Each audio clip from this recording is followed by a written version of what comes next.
Hello and welcome to Passing Priority. My name's Mike and today I have a deck tech built around a Dimir commander with an alternative wing con attached to it. Etrata the Silencer is a 4 mana Dimir commander costing 2, a black and a blue. Etrata cannot be blocked, which is very useful because whenever she deals combat damage to a player, we exile a target creature that player controls and put a hit counter on it. Then that player loses the game if they have 3 cards exiled with hit counters.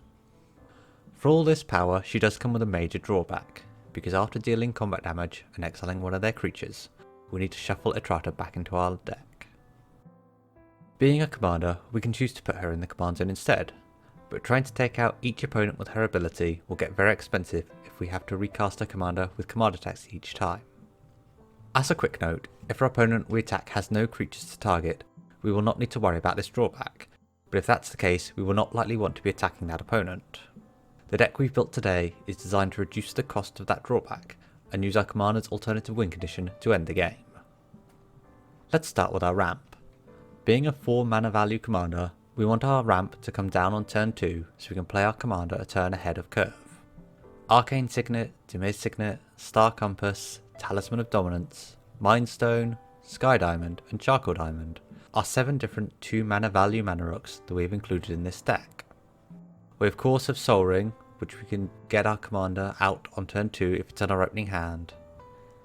In our mana base we have Myriad Landscape, which can provide us some land based ramp. And finally we have Unstable Obelisk, a mana rock we can use to get rid of permanents if something becomes an issue. Let's look at our draw. First we have some low cost draw in the form of Night Whisper, Compulsive Research, Charter Course, Frantic Search and Scar Scale Ritual. We have some large draw effects in Factor Fiction, Treasure Cruise, Dig Through Time and Blue Sun Zenith. And we also have 2 wheel effects in Dark Deal and Windfall.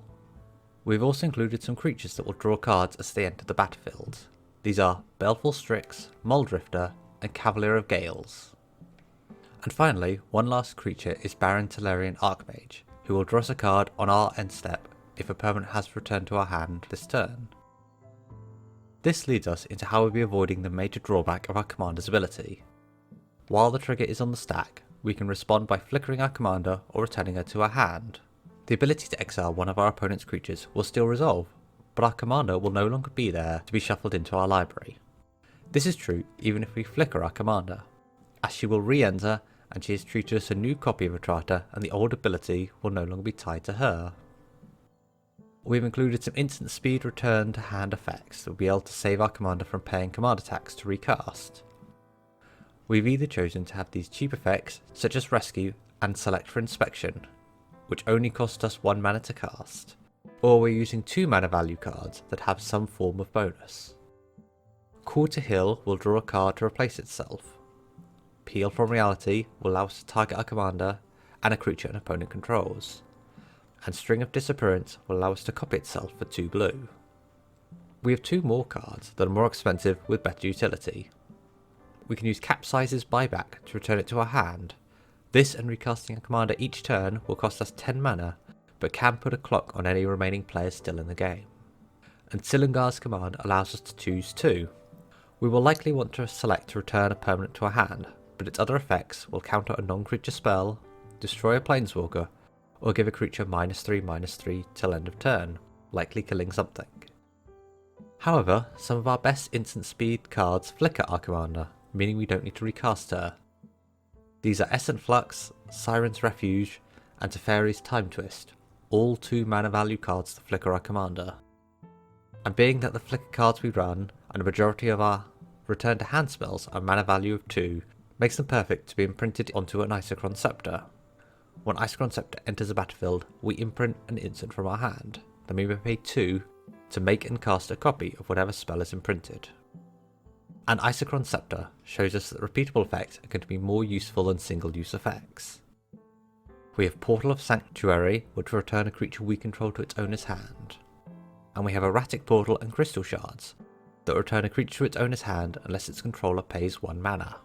We will always choose to return a creature to hand, but this can be a great trick against opponents if they tap out and forget we can use this on their creatures.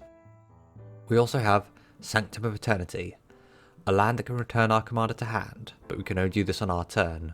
This is most of the time when we need this effect. And we have one creature that can return a permanent to our hands in Vidalcan Mastermind.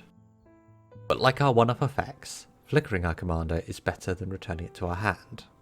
Deadeye Navigator can be soul bonded to any creature when it or any creature enters the battlefield, as long as Deadeye is not already soul bonded. Then we can pay 1 and a blue to flicker either creature. And we have Nephilius Smuggler, a cheap creature that lets us flicker a creature we control. One final way we can avoid our commander's drawback is to phase our commander out. This means it is treated as it doesn't exist, so we will not be able to have it move zones. Vanishing is an aura we can chant our commander with to give it phasing for 2 blue, and Vidalcan Illusionist can phase out a target creature for the same 2 blue. Let's look at some extra synergy cards. With our commander entering and exiting the battlefield so regularly, we may not be able to attack with her when we need it, so giving her haste means we can attack more often. We are not including lightning grooves because the shroud means we cannot target her to be flickered or returned to hand. But its usual partner of Swiftfoot Boots only providing hexproof, meaning we get haste and we can target her as well. Ring of Valkus and Strider Harness provide our commander with haste and only cost 1 mana to equip.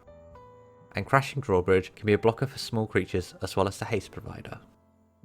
If our commander does end up in the command zone and she starts to get expensive, we have Command Beacon in our mana base, which we can sack to move our commander from the command zone to our hand. A Netherborn Altar is an artifact that can be used multiple times to move our commander from the command zone to our hand, but it will cost us more life each time we rely on this effect to help combat commander damage. We're running a small number of creatures, and our commander threatening an alternative win condition could make us a target of many attacks. We have a few cards to try and discourage our opponents attacking us. Ever-Watching Threshold and Cunning Rhetoric will give us card advantage each time our opponent sent any number of creatures our way. A Propaganda will put attacks on each creature they want to attack us with. Finally, for our extra synergy, it'd be good to double the effect of our commander. Sakashima the Impossible can become a copy of our commander. Unfortunately, its own return to hand ability won't help it escape the shuffle back into library part of Etrata's text, but our deck is already set up to return cards to hand or flicker our creatures. And Stranic Resonator can be a surprise drop from nowhere, doubling the on-combat damage trigger and taking someone from 1 creature in exile to 3 in 1 attack step. Finally, let's talk about removal. Our commander will do a lot of creature removal herself, so a lot of our removal is designed to be cheap or hit non-creatures. Pongify, Rapid Hybridization and Reality Shift are cheap creature removal when our commander's ability is not enough. Ravenform and Resculpt will hit creatures but also artifacts, and Feed the Swarm and Freaker's Libation deal with creatures and enchantments. And we have 2 board wipes in the form of Decree of Pain, which will draw us cards, and Aetherize, which can be used to bounce a big attack or on our own commander if needed. And there we have it, Etrata the Silencer. A link to the deck list can be found in the description below. And if you've enjoyed the video, don't forget to leave me a like as it really helps the channel keep growing. Stay tuned for more deck techs coming, and thank you for listening, and goodbye for now.